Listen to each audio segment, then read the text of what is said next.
Ladies and gentlemen, welcome back once again to Samuel Adams Returns, the Anti-Federalists. They absolutely got it right here on Liberty Works Radio Network, where liberty does work for you. And this is Tom Navolis, your host, and I'm delighted that you're here with me again this week.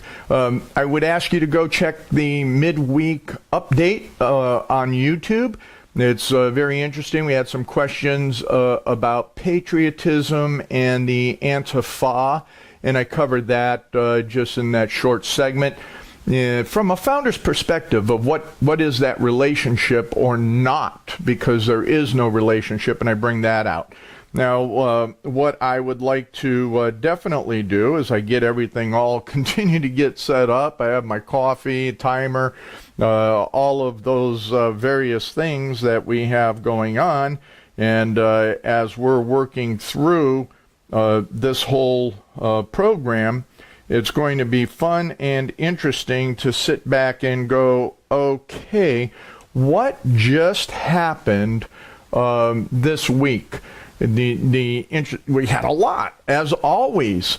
We're seeing the continuation of what is going on with Mr. Bannon leaving. What is that going to mean? What does it mean from your perspective and understanding of constitutionalism?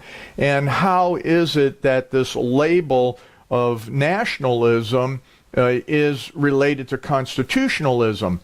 Well, a number of programs ago, I think just after President Trump got inaugurated, as a matter of fact, I'll put the references for you, or they're there, is that populism is something that is always been American, okay? So that just clearly take it for that.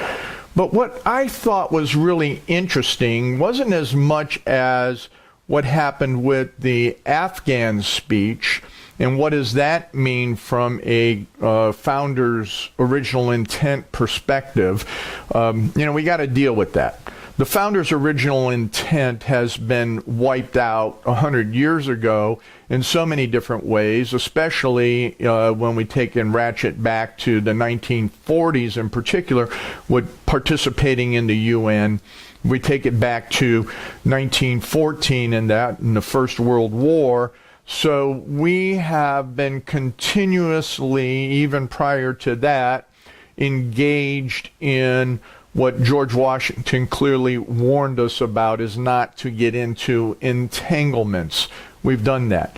So now you have to figure out, how do you deal with those entanglements? I definitely believe, like Mr. Bannon, it would be great to be able to pull out of Afghanistan, but that isn't the reality, and I think Mr. Trump stated that very well, is that when you actually sit in the Oval Office, you have to take into consideration all of the, I will call, the evils that have been foisted upon us. Now, what we need to do is pray for the wisdom that he will have the capacity and the ability to have good counsel in such a manner that he can hold true to his principles and his gut reaction of, yeah, we need to be out of Afghanistan. We need to be out of a lot of places by virtue of what is correct for we, the American people. But at the same time, the globalist entanglements have taken us into the positions that we are now. And the point is that we have to deal with those positions in such a manner that the complexities of it aren't something that you and I have any access to. When I was in the military, I had a lot of access to different stuff, and I still didn't have everything, but we have to understand, and which we don't understand. That's the real problem, is we don't understand what is going on, because, you know what? We have lost founder's intent. We have lost the ability to see into what government is doing. And there's a lot of reasons. And quite frankly, where I really want to start, as I reach across for my glasses, across the table here, and all of that, is take us back to something that we talked about last week from the pulpits of the American Revolution. I think this is a real baseline. I mentioned it last week, but I wanted to go back to it. Is in the year 1766, Thomas Hollis wrote to the Reverend Dr. Mayhew, quote, more books, especially on government, are going for New England. Should those go safe, it is hoped that no principal books on the first subject will be wanting in Harvard College. From the days of Moses to these times, men of New England, brethren, use them for yourselves and for others, and God bless you. And again he said, or he wrote, I confess to bear propensity, affection towards the people of North America, those of Massachusetts and Boston in particular, believing them to be a good and brave people. Long may they continue such, and the spirit of luxury now consuming us to the very marrow here at home kept out of them.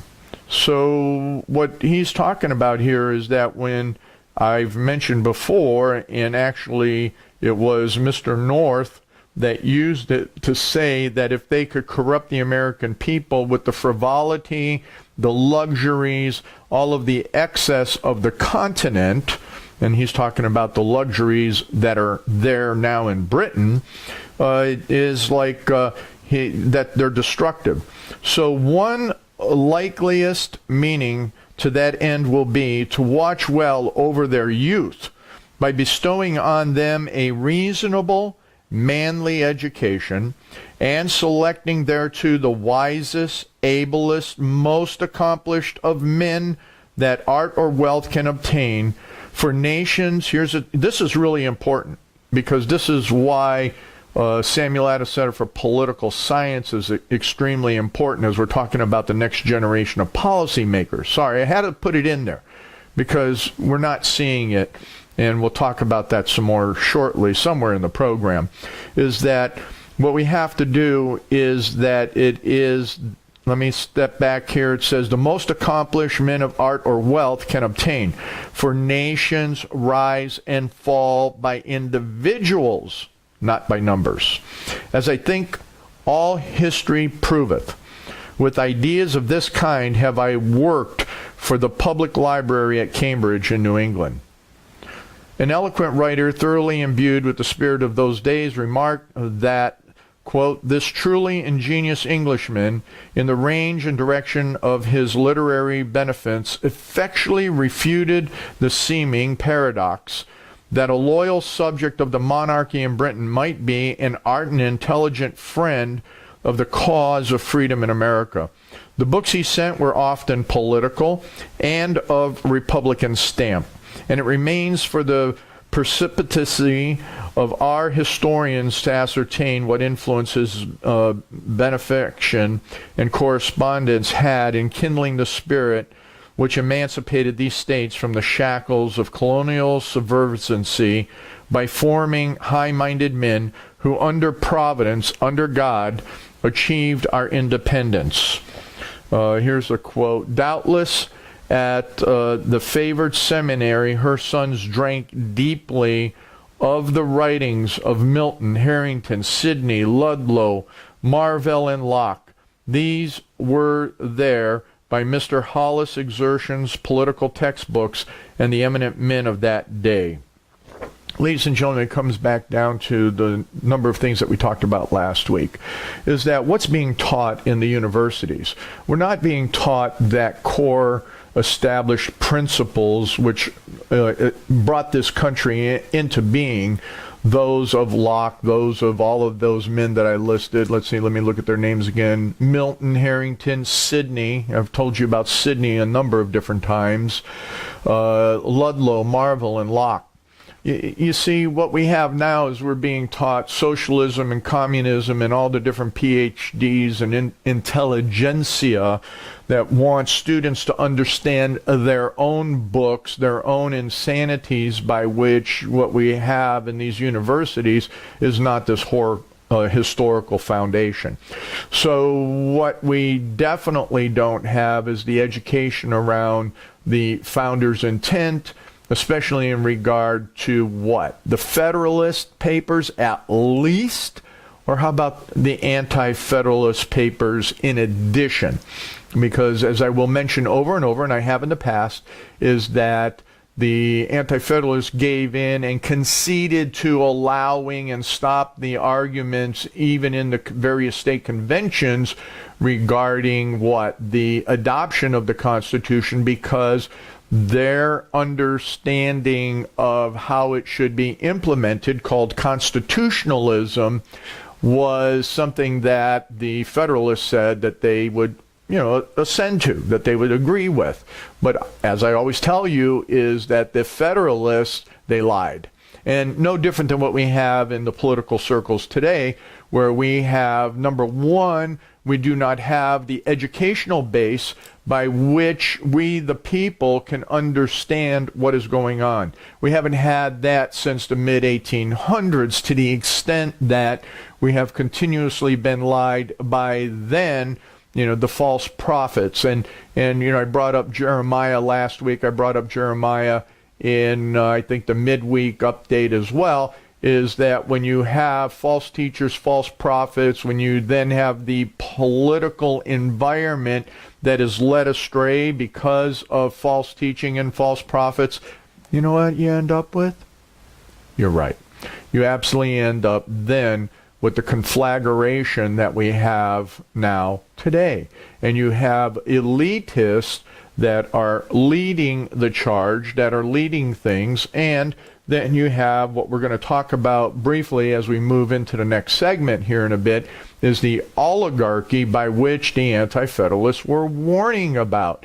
We have the oligarchy not only of the Senate, but what we saw even more so was a despotic oligarchy that was happening with the combination of the executive branch as well as the senatorial branch coming together, and then the judiciary wrapping around that, to the extent that you enable the judiciary to become another legislative body by virtue of its implementation, by virtue of its implementation of what it calls constitutional interpretation.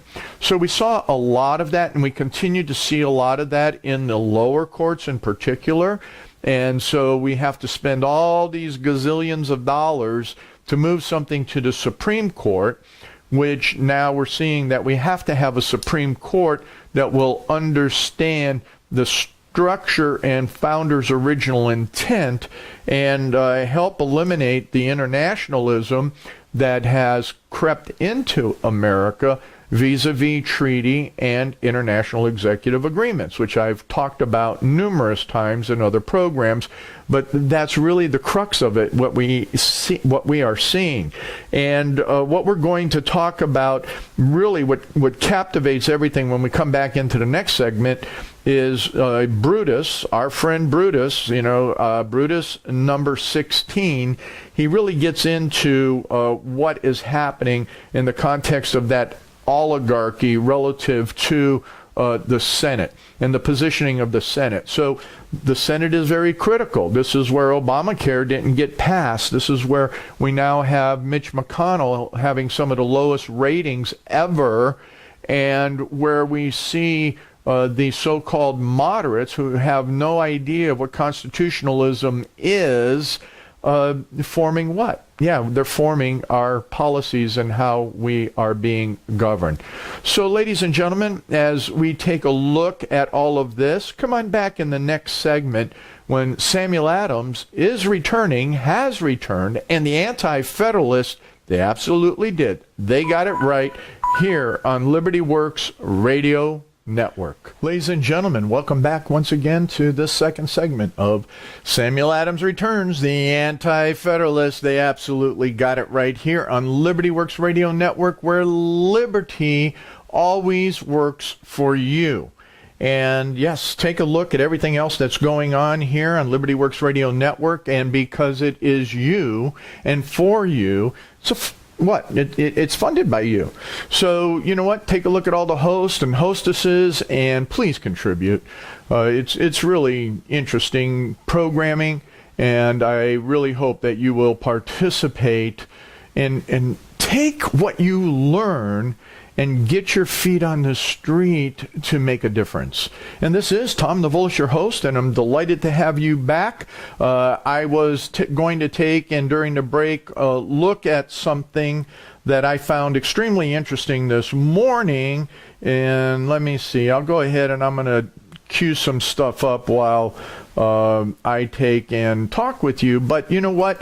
I wanted to go back once again on this statement that I made in the first segment, because I think it's extremely critical that as we understand this letter from Thomas Hollis to Dr. Mayhew, is that the last segment in here that he talks about is that you have to educate, manly education, that being an education that gets into the very essence of the realities of who we are as a people, understanding the fundamentals of biblical truth, and in addition to that, taking and developing the root principles of good governance. And he says here again, I will say, is that for nations rise and fall by individuals, not by numbers, as I think all history proveth. So what really got me interested this morning and really got me taking and driving when we look at the oligarchy, so some of the things around the Senate and what we're going to talk about with Brutus is the fact that the Senate was always supposed to represent the states, and to the extent that what Brutus talks about here, and I'm going to get ahead of myself, is that the only preservation of republicanism and the Confederacy is within the context of the Senate. So meaning that to have a republic function according to the way that the founders intended, and I'll get more into that, is that the Senate needed to represent those other individual bodies of the states. Whereas we know that the, if you will call it, the democracy component of our federal government is within Congress because it represents the people directly. All right? To the extent that the words that the Senate would become aristocracy or represent the aristocracy is, kind of extensive, because at that time there were a lot of people, even though many individuals were sitting in the states already as far as their legislatures, there were still those that were largely represented by merchants and attorneys and things like that. And so I think that there was always that question that, yes, but if that there would be a potentials for people of money, of wealth, or of power of some other nature to be part of the state legislatures and potentially pick the senators. Well, it was also up to the people, because remember, is that the people, once again, at the state level, vote for every representative. They vote for the House, they vote for their Senate, they vote for their governors, they vote for their judiciary. So in essence, everything that happens within the context of a true democratic republic type of blend is there within the states, in the body of the states. And as entities, they should have a right to exist in that greater formulation. And then we have a limited national government. But as it was always warned, is that the Anti-Federalists said at some point in time, guess what's going to happen? You are going to see the insanity of what? You're going to see the insanity of the federal take and obviate everything with the states. So, we're really struggling through right now in everything that's going on relative to the states, and what does it mean to have a real republic? And worse yet, what's the separation of powers within what's going on in the rest of the federal government? That's the hard part. What I was looking for, and I'll probably find it, I'll wait until I get into the next segment, so at the next break I'll go ahead and get into it.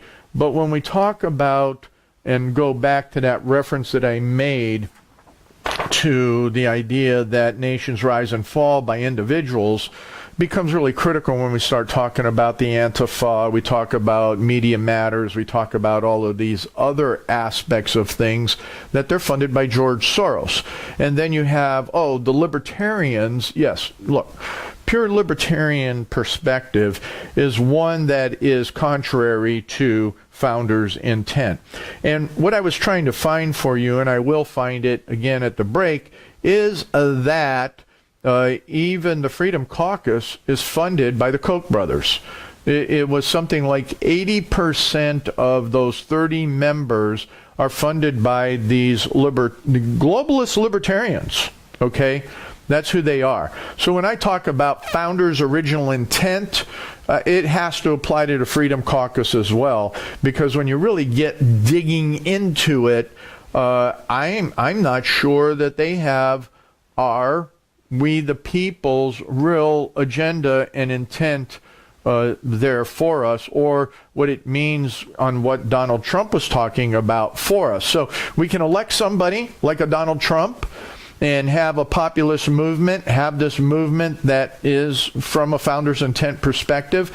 But in reality, when you have these interests of individuals greater than the numbers, as said here, wow, it becomes very, very interesting. One of the other things, again, in that introduction from the pulpits of the American Revolution, as I read a couple notes that I have, is that with what spirit, with what wisdom, with what learning and power they preached the liberty of the gospel, let these pages, their own words, bear witness. And that's into the book. Go get the book. I gave you the reference last week. The story of their passive endurance, their personal bravery, and manly participation in their country's service is the years of her deepest misery, in the years of her deepest misery, belongs not here. They yet wait for justice from the historians. We have room for only one or two illustrations, and one of them here is that in Danvers, the deacon of the parish was elected captain of the Minutemen, and the minister his lieutenant.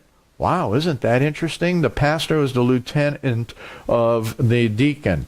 Okay, you got that? The company, after its field exercise, would sometimes repair to the meeting house, being the church, to hear a patriotic sermon or partake of an entertainment at the townhouse, where the zealous Sons of Liberty would exhort them to fight bravely for God and their country. At Lunenburg, the Minute Company, after going through several military maneuvers, marched to the public house where the officers had provided an elegant entertainment for the company. A number of respectable inhabitants of the town and patriotic ministers of the town, adjacent towns, would come. They then marched in military procession to the meeting house, being the church, where the Reverend Mr. Adams delivered an excellent sermon suitable to the occasions from Psalm 25, verse 3. Mr. Frothingham, from whose excellent history of the siege of Boston these instances are taken, says that the journals of the period abound in paragraphs of similar interest. I wanted to bring that out, is that it goes to my constant perspective, is that as much as we need to hear the truth of the gospel message for personal salvation, we need it. I'm a sinner, you are. If you don't believe that, then think about what you think about. And then think about how you act what you think about. And then how does that align even with just the basic 10 Commandments? I'll tell you, for me, I blow it.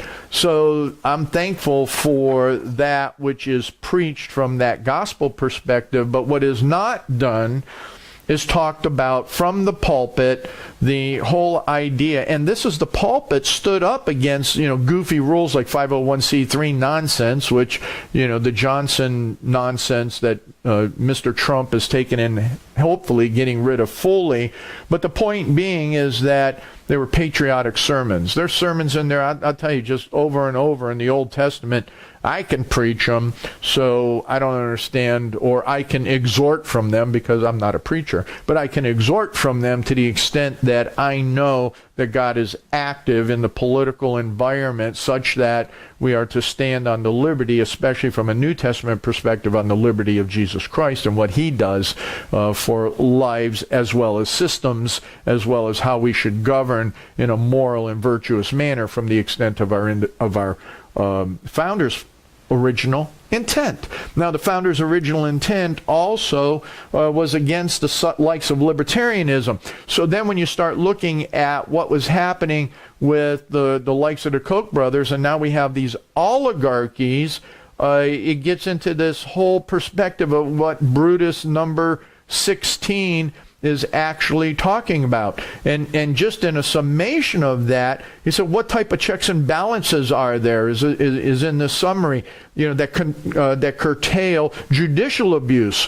What is the question that begins this final essay from Brutus? And the answer is, first of all, the separation of powers. But in the end, there must be a supreme power within the context of the Supreme Court, and then it must be within us the power of the people ultimately.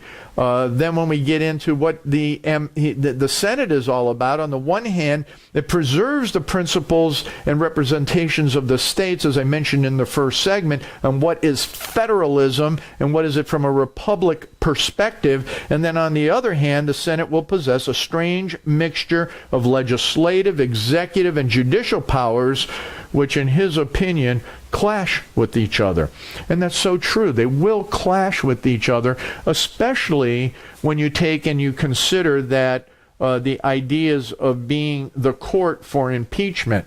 And then when you look back at the judiciary, we haven't impeached any judges in a long period of time. So the Senate is, number one, I think that the articles of impeachment need to be drawn up in the House on a lot of the judges that are out there, but it'll never happen because we have, a corrupt globalist legislature, both House and Senate. And to the extent that we can say, and it's very interesting, and I love the song on the homepage for Liberty Works Radio Network, is that judges don't make law, which is true, but to the extent that judges do make law is something that is part of the perversions that we have to deal with, and Jefferson fought against, and actually Brutus even talked about, but it has to come back to us.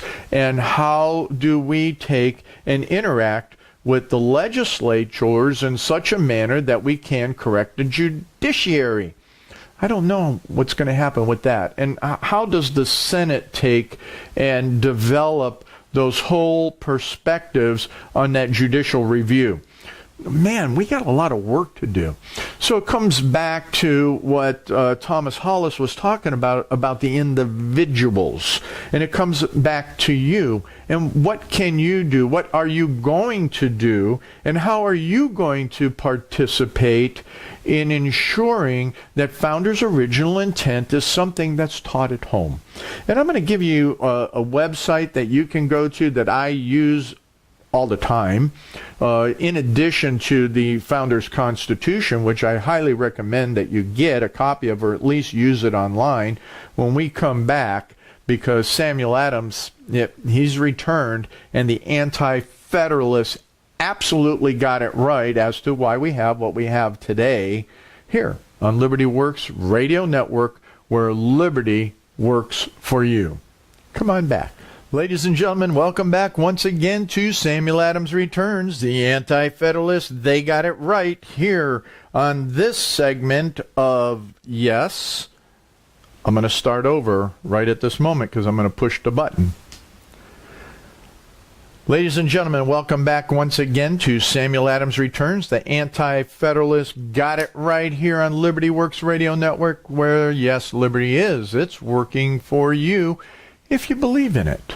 That's what it's going to come down to. Do you believe in it? And this is Tom Navolis, your host. And not only do you believe in liberty, do you understand it? And are you willing to work for it and sacrifice for it as our founding fathers did?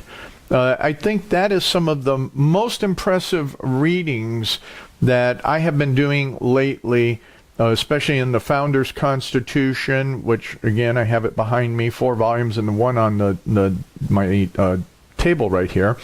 And the various articles that I've been reading is, again, what did they sacrifice in everything that they've done for us, their posterity, and what are we doing? Our education system is in shambles. The political oligarchy is taking and bringing what de Tocqueville said would happen on the soft despotism.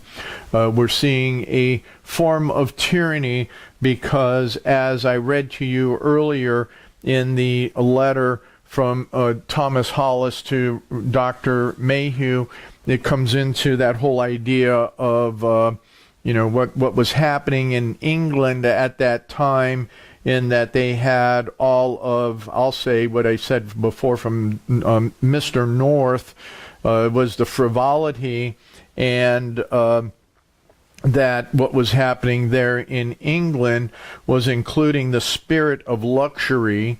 And that's what everybody wants. They want something for nothing. They think they need to have the greatest house, multiple cars, multiple TVs, multiple cell phones, whatever. The luxury. We think they're items that are needed and useful, but in reality, they're luxuries. And when all of the sports insanities that are going on, well, the luxuries get beyond us.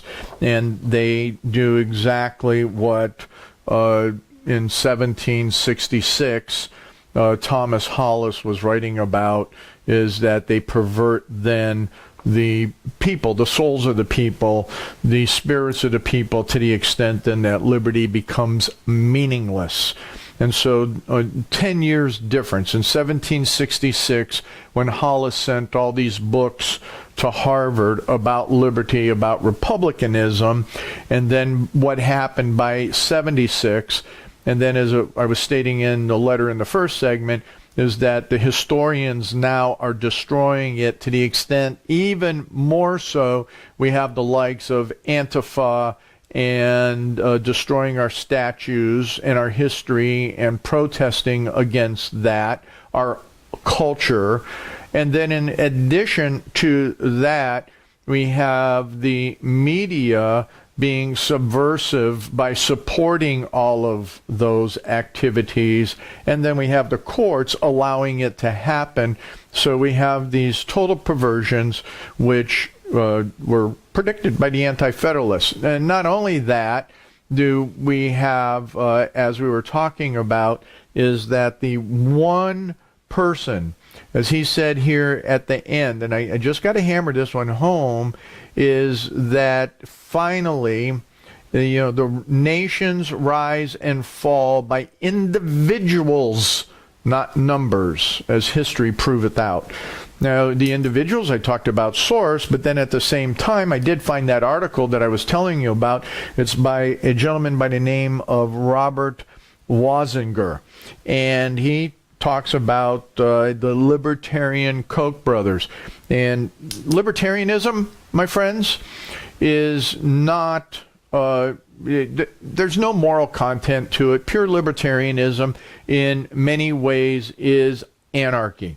Or if you take and you look at the other side of it, by the way in which they can manipulate those elected into office, or those that have the power base or control those that are potentially in the bureaucracy someplace, then that runs on the other side of what I showed you last week, is that it becomes part of that despotic government control, and not what was intended in our constitutionalism of a free republic and rule of law. But anyway, go read the article. You can go Google it. It is called, I thought it was very interesting, by Wasinger. It's Kick the Freedom and then in parens, aka Coke, close paren, caucus to the curb.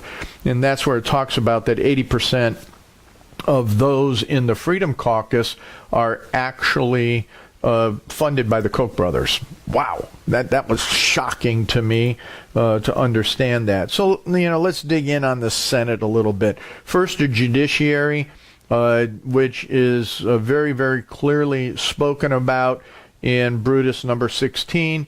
He talks about how the courts, and again, at that time, they did not have all of the smaller federal court system. In fact, some of the things that led to problems in the early days was the definition of the court and the reality that some of the justices in the Supreme Court were actually sitting in the circuit court as well.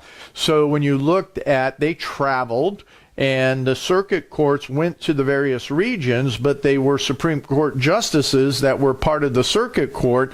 So it became very complex in that, how do you adjudicate something at a circuit court level, and then if it is appealed then to the Supreme Court, now you have the same person that is sitting within both jurisdictions.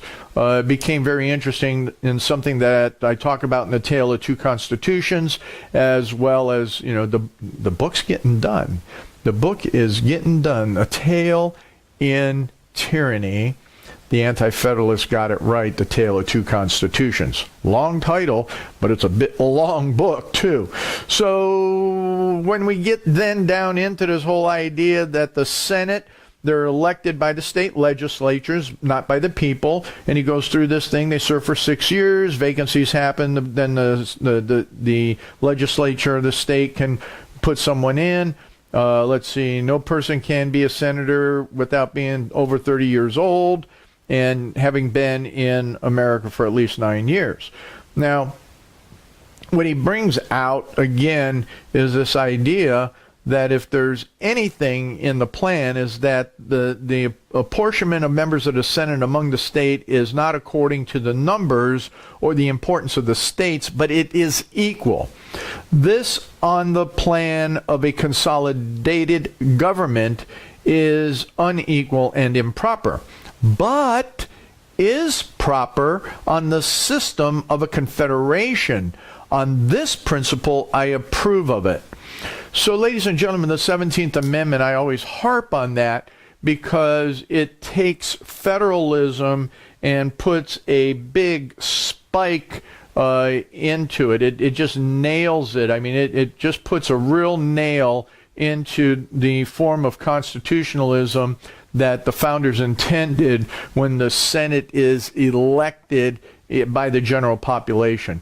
Because there's no way that two dudes, or a dude and a dudette or dudettes, can take and legislate for millions of people in a state.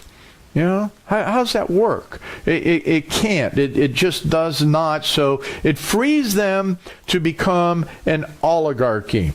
I wanted to jump over to Cato number 2, which was October 11th, 1787. And from that, there was a really neat little kind of poem that he wrote. I don't know if it's a poem, it's a statement. He goes to the citizens of the state of New York.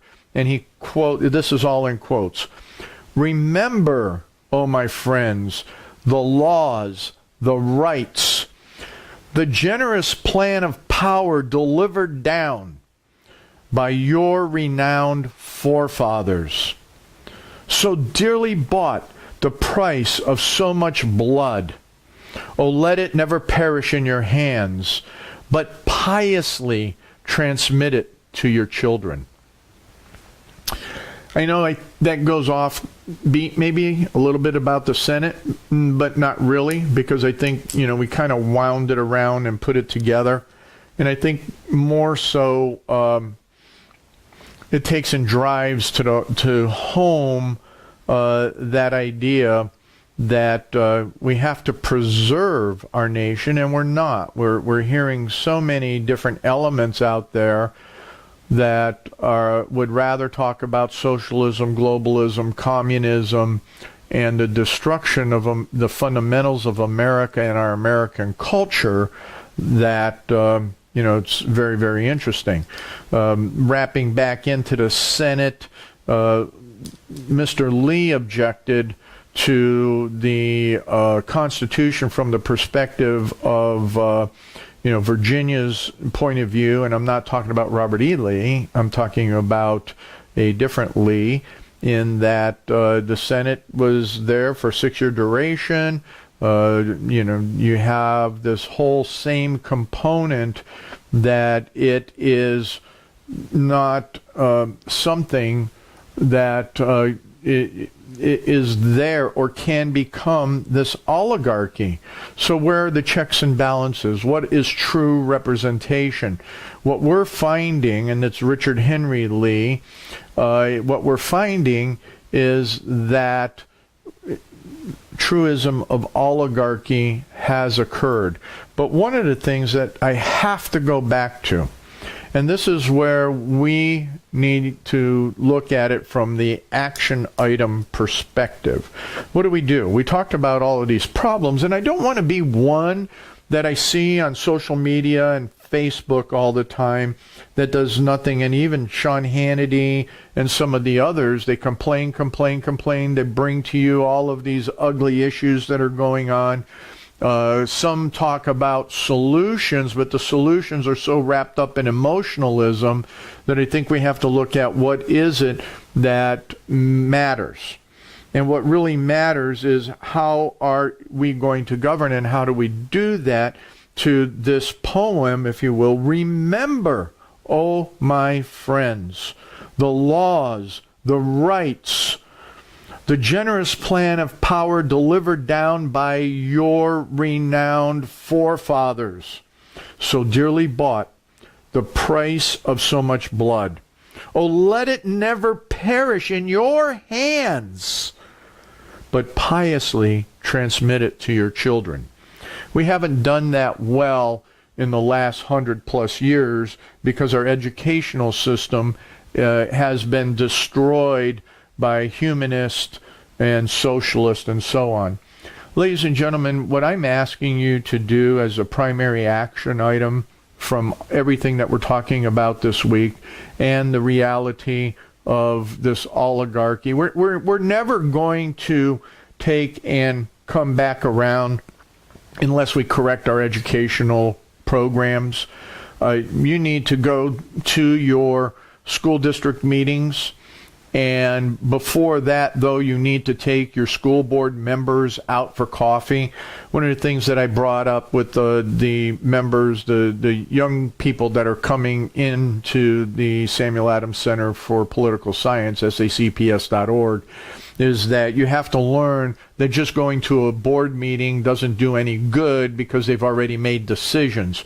You need to personally get to know your representatives on school boards, in the legislature. That's what you have to do. Oh my, I have to be responsible. I have to go out and do something. Yes, we have to. That's what founders' original intent was, is that we knew those that would represent us in city government, county government, school boards, water boards, all of that. We're supposed to know those people, and those people are supposed to know us. So that's why others of the Anti-Federalists were saying that there were insufficient numbers in Congress. They would rather see the 2,000, the representation of the first original amendment that held that representation would be 1 for every 50,000 people. But that's another story, and some other people are doing work around that.